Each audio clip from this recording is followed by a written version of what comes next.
பனக்கிழங்கு ஆண்மையை அதிகரிக்க உதவியாக இருக்கிறது. இதை நாட்டு மருத்துவத்திலும் பயன்படுத்துவதுண்டு. விந்து எண்ணிக்கையை அதிகரிப்பதிலும் அதன் வீரியத்தை பெருக்குவதிலும் சிறப்பாக செயலாற்றுகிறது. இந்த கிழங்கிலிருந்து தயாமின் என்ற ஒரு மூலக்கூறு தான் வயகராவில் சேர்க்கப்படுகிறதாம். எனவே ஆணுறுப்பின் எழுச்சி அதிக நேரம் இருப்பதற்கும் அல்லது எழுச்சி இல்லாமல் இருக்கும் ஆணுறுப்பை தற்காலிகமாக எழுச்சி பெற வைப்பதற்கும் இந்த தயாமின் வேதிப்பொருள்தான் பயன்படுத்தப்படுகிறது. அது மட்டுமல்ல, நீண்ட நேரம் விந்து வெளியேறாமல் இருக்கவும் இந்த பனக்கிழங்கு கூடுதலாகவே உதவுகிறது. விந்து எண்ணிக்கையை அதிகரிப்பதிலும் அதன் வீரியத்தை பெருக்குவதிலும் சிறப்பாக செயலாற்றுகிறது.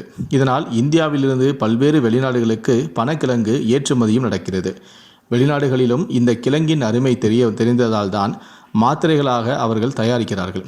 பனக்கிழங்கு தயாரிப்படுவதால் பனக்கிழங்கு சாப்பிடுவதால் குறிப்பாக ஆண்கள் வெளியே சொல்ல முடியாத பல பிரச்சனைகளுக்கு தீர்வும் கிடைக்கிறது. பனக்கிழங்கை பொறுத்தவரை விட்டமின் பி, சி நிறைந்த பாதாமுக்கு இணையான சத்துக்களை கொண்ட கிழங்காகும். 100 கிராம் பனக்கிழங்கில் 87 கிலோ கலோரிகளும் 77 கிராம் நார்ச்சத்தும் உள்ளதால் உடலில் நோய் எதிர்ப்பு சக்தியை இந்த கிழங்கு பெருக்குகிறது. கால்சியம் சத்து அதிகமாக உள்ளதால் எலும்புகளுக்கு உறுதித்தன்மையையும் கூட்டுகிறது. நார்ச்சத்து நிறைந்த இந்த கிழங்கு குடல் இயக்கத்தை சீராக்கும். சர்க்கரை நோயாளிகளும் ஓரளவு சாப்பிடலாம். சர்க்கரை அளவை கட்டுப்படுத்தக்கூடியது என்பது மட்டுமல்ல, பனக்கிழங்கில் உள்ள சில சத்துக்கள் இன்சுலினின் உற்பத்தியும் அதிகரிக்க செய்கிறது. பனக்கிழங்கு இரத்த கொழுப்பு கட்டிகள் உருவாவதை தடுக்கும். இதனால் இதய நோய்களை தவிர்க்கலாம்.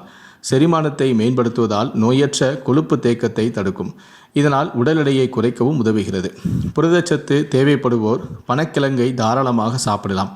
இதில் நிறைவான புரதம் இருப்பதால் சைவ பிரியர்களுக்கு பனக்கிழங்கு உதவும். இது உடல் திசுக்களை கட்டமைக்கவும் சீர் செய்யவும் உதவுகிறது.